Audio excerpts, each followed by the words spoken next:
जब अंग्रेज भारत आए थे तब भारत और हिंदू समाज की स्थिति क्या थी? क्या भारत में लोग बहुत निर्धन और पिछड़े हुए थे? समाज में हर ओर छुआछूत, जात पात और ऐसी ही ढेरों सामाजिक बुराइयां चरम पर थीं। उद्योग धंधे, खेती किसानी सब कुछ चौपट हालत में थी। हमारी स्थिति वैसी ही थी जैसी आज सोमालिया और सूडान जैसे देशों की होती है। वामपंथियों द्वारा लिखी पुस्तकों को पढ़ें तो ये बातें सत्य प्रतीत होती हैं, लेकिन सत्य क्या है?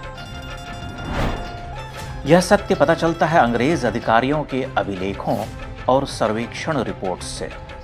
भारत में शिक्षा, सामाजिक व्यवस्था, अर्थव्यवस्था, औद्योगिक स्थिति, उत्पादन, कृषि और चिकित्सा आदि विषयों पर तत्कालीन अंग्रेज अधिकारियों ने ये तथ्य जुटाए थे। भारतीय अभिलेखागारों की गहन पड़ताल करने पर ये तथ्य सामने आते हैं। 20वीं शती के महान विचारक और इतिहासकार धर्मपाल ने अपनी 2 बृहद पुस्तकों में इन तथ्यों को सप्रमाण रखा है। आप उन पुस्तकों को पढ़कर इन तथ्यों की सच्चाई जांच सकते हैं। ये पुस्तकें हैं the beautiful tree, indigenous Indian education in the 18th century और Indian science and technology in the 18th century. Hindi में इन दोनों पुस्तकों का संक्षेप रूप भारत का स्वधर्म के नाम से प्रकाशित हुआ है। धर्मपाल ने अपनी पुस्तक में अंग्रेज अधिकारियों की रिपोर्ट के आधार पर लिखा है कि अंग्रेजों का औद्योगिक क्रांति का अहंकार भारत आकर टूट गया था। जिस लौह इस्पात के दम पर वे नवनिर्माण कर रहे थे, उसे ढालने का इतिहास भारत में उनसे अधिक उन्नत और प्राचीन था।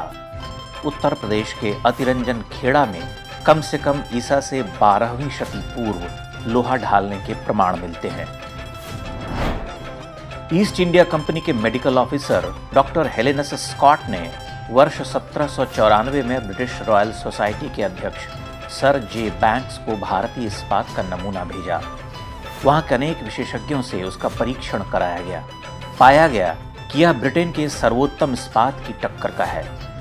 ध्यान देने वाली बात यह थी कि ब्रिटेन में इस्पात बनाने की प्रचलित विधि में 14 से 20 दिनों का समय लगता था, जबकि भारत में वही काम 2.5 घंटे में पूरा कर लिया जाता था।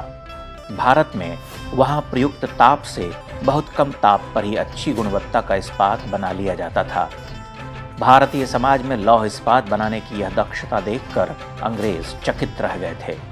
यह काम बड़ी बड़ी स्टील फैक्ट्रियों में नहीं, बल्कि भारत के पारंपरिक लुहार किया करते थे। अंग्रेजी अभिलेखों के अनुसार ही 18वीं-19वीं शती में भारत में लगभग 10,000 लौह भट्टियां थीं। अंग्रेज अफसरों ने यह स्वीकार किया है कि भारत के लुहार लौह इस्पात के उत्पादन में उनसे बहुत आगे थे। यह काम वे पारिवारिक परंपरा के रूप में सीखते और आगे बढ़ाते थे।